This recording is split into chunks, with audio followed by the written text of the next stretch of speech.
Chapter 15. Tom's Stealthy Visit Home. A few minutes later Tom was in the shoal water of the bar, wading toward the Illinois shore. Before the depth reached his middle he was halfway over. The current would permit no more wading now, so he struck out confidently to swim the remaining 100 yards. He swam quartering upstream, but still was swept downward rather faster than he had expected. However, he reached the shore finally and drifted along till he found a low place and drew himself out.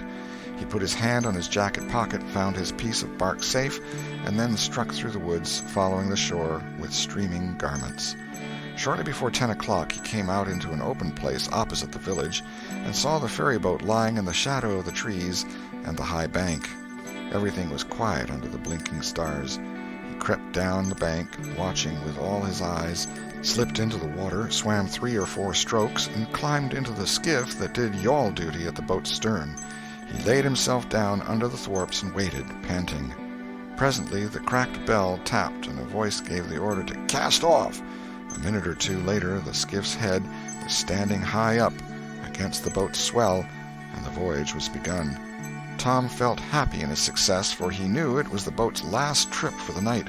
At the end of a long 12 or 15 minutes the wheels stopped, and Tom slipped overboard and swam ashore in the dusk, landing 50 yards downstream, out of danger of possible stragglers. He flew along unfrequented alleys and shortly found himself at his aunt's back fence.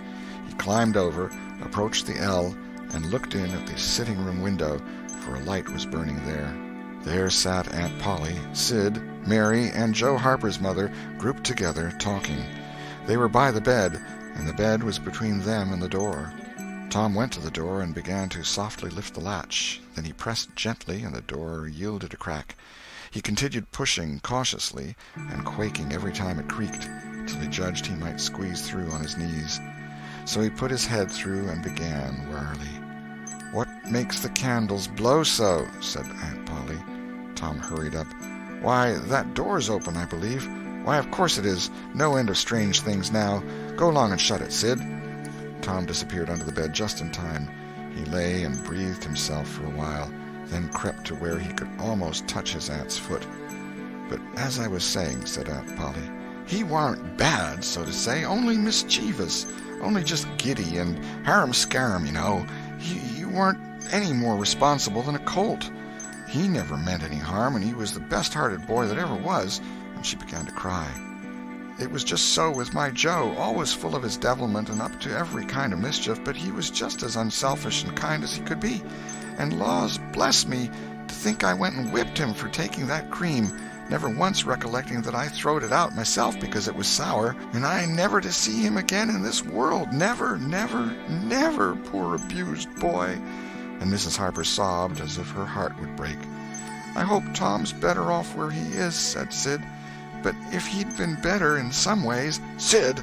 Tom felt the glare of the old lady's eye, though he could not see it. "Not a word against my Tom, now that he's gone. God'll take care of him. Never you trouble yourself, sir. Oh, Mrs. Harper, I don't know how to give him up. I don't know how to give him up. He was such a comfort to me, although he tormented my old heart out of me most. The Lord giveth, and the Lord hath taken away. Blessed be the name of the Lord.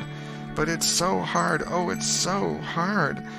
Only last Saturday my Joe busted a firecracker right under my nose, and I knocked him sprawling. Little did I know then how soon. Oh, if it was to do over again, I'd hug him and bless him for it." Yes, yes, yes, I know just how you feel, Mrs. Harper. I know just exactly how you feel.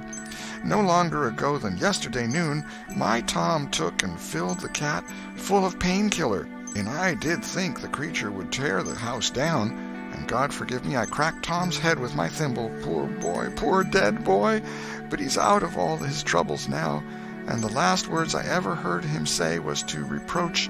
But this memory was too much for the old lady, and she broke entirely down. Tom was snuffling now himself, and more in pity of himself than anybody else. He could hear Mary crying and putting in a kindly word for him from time to time. He began to have a nobler opinion of himself than ever before. Still, he was sufficiently touched by his aunt's grief to long to rush out from under the bed and overwhelm her with joy, and the theatrical gorgeousness of the thing appealed strongly to his nature, too. but he resisted and lay still. He went on listening, and gathered by odds and ends that it was conjectured at first that the boys had got drowned while taking a swim. Then the small raft had been missed. Next, certain boys said the missing lads had promised that the village should hear something soon. The wise heads had put this and that together and decided that the lads had gone off on that raft and would turn up at the next town below presently. But toward noon the raft had been found, lodged against the Missouri shore some 5 or 6 miles below the village, and then hope perished. They must be drowned, else hunger would have driven them home by nightfall, if not sooner. It was believed that the search for the bodies had been a fruitless effort, merely because the drowning must have occurred in mid-channel, since the boys, being good swimmers, would otherwise have escaped to shore. This was Wednesday night. If the bodies continued missing until Sunday, all hope would be given over, and the funerals would be preached on that morning. Tom shuddered. Mrs. Harper gave a sobbing good night and turned to go. Then, with a mutual impulse, the two bereaved women flung themselves into each other's arms and had a good, consoling cry, and then parted. Aunt Polly was tender far beyond her wont in her good night to Sid and Mary. Sid snuffled a bit, and Mary went off crying with all her heart.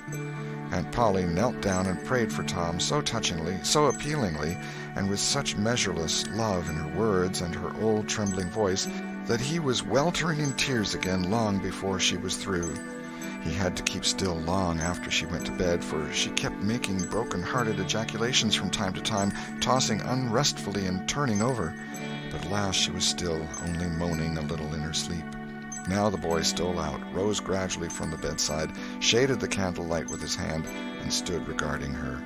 His heart was full of pity for her. He took out his sycamore scroll and placed it by the candle, but something occurred to him, and he lingered considering. His face lighted with a happy solution of his thought. He put the bark hastily in his pocket.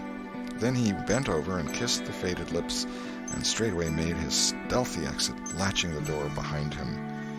He threaded his way back to the ferry landing, found nobody at large there, and walked boldly on board the boat, for he knew she was tenantless except that there was a watchman who always turned in and slept like a graven image. He untied the skiff at the stern, slipped into it, and was soon rowing cautiously upstream. When he had pulled a mile above the village, he started quartering across and bent himself stoutly to his work. He hit the landing on the other side neatly, for this was a familiar bit of work for him. He was moved to capture the skiff, arguing that it might be considered a ship and therefore a legitimate prey for a pirate, but he knew a thorough search would be made for it, and that might end in revelations. So he stepped ashore and entered the wood. He sat down and took a long rest, torturing himself meantime to keep awake, and then started warily down the home stretch. The night was far spent. It was broad daylight before he found himself fairly abreast the island bar. He rested again until the sun was well up and gilding the great river with its splendor, and then he plunged into the stream. A little later he paused, dripping, upon the threshold of the camp, and heard Joe say, "No, Tom's true blue, Huck. He'll come back. He won't desert. He knows that would be a disgrace to a pirate, and Tom's too proud for that sort of thing. He's up to something or other. I wonder what. Well, the things is ours anyway, ain't they?" "Pretty near, but not yet, Huck. The writing says they are if he ain't back here to breakfast." "Which he is!" exclaimed Tom, with fine dramatic effect, stepping grandly into camp. A sumptuous breakfast of bacon and fish was shortly provided, and as the boys set to work upon it, Tom recounted, and adorned, his adventures. They were a vain and boastful company of heroes when the tale was done. Then Tom hid himself away in a shady nook to sleep till noon, and the other pirates got ready to fish and explore. End of chapter 15.